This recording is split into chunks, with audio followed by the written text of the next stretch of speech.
தானியங்கி ஓட்டுநர் தேர்வு தளத்தால் உயிரிழப்புகள் குறையும். சிவகங்கையில் கூட்டுறவுத்துறை அமைச்சர் திரு கே.ஆர். பெரியகருப்பன் பேச்சு. தமிழ்நாட்டின் அனைத்து வட்டார போக்குவரத்து அலுவலகங்களிலும் தானியங்கி ஓட்டுநர் தேர்வு தளங்களை அமைக்கும் திட்டம் அறிவிக்கப்பட்டுள்ளது.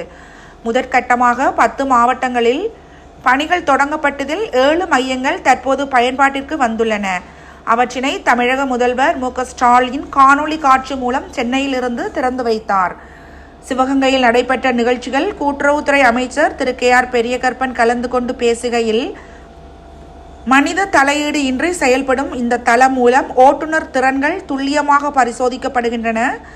சாலை விபத்துக்களை குறைப்பது அரசின் கடமையாகும் என்பதால் தகுதியான மற்றும் பயிற்சி பெற்ற ஓட்டுநர்களை உருவாக்க இந்த நவீன முறை அறிமுகப்படுத்தப்பட்டுள்ளது. மேலும் சாலை மேம்பாட்டு பணிகள் மற்றும் பாதுகாப்பு நடவடிக்கைகள் மூலம் விபத்துகளை தடுக்கும் முயற்சிகள் மேற்கொள்ளப்பட்டு வருகின்றன.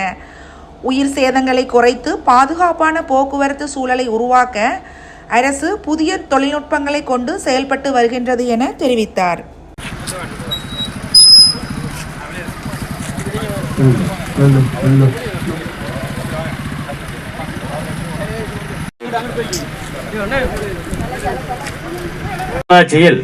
இன்றைய தினம் மாண்புமிகு தமிழ்நாடு முதலமைச்சர் அவர்களால் போக்குவரத்துறையின் சார்பில் தானியங்கி ஓட்டுநர் தேர்வு தளம் தமிழகத்தின் பல்வேறு மாவட்டமாறு வட்டார போக்குவரத்து அன்புடன் அழைக்கின்றோம். நமது போக்குவரத்து துறையின் சார்பாக மேடம் அவர்களின் வருகை என வரவேற்று மற்றும் அலுவலர்கள் பொதுமக்கள் அனைவரும் வருகை வரவேற்று இவ்விழாவை நம் மதிப்பிற்கு மரியாதைக்குரிய மாவட்ட வருவாய் அலுவலர் அவர்கள் தலைமை உரையாற்றுவார்கள்.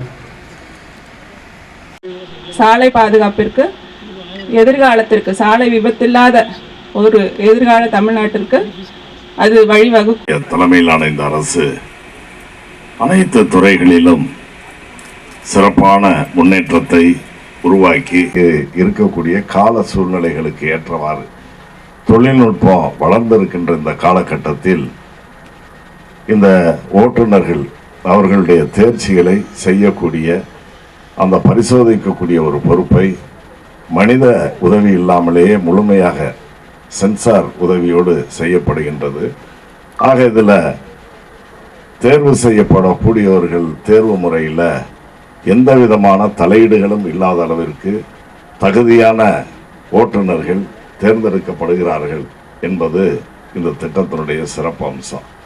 முதல் கட்டமாக இப்பொழுது 10 மையங்களில் 10 மாவட்டங்களில் இந்த பணிகள் தொடங்கப்பட்டதில் 7 மையங்கள் பணி முடிவுற்று பயன்பாட்டிற்கு இன்றைக்கு வந்திருக்கிறது. அதை நம்முடைய முதலமைச்சர் அவர்கள் திறந்து வைத்திருக்கிறார்கள்.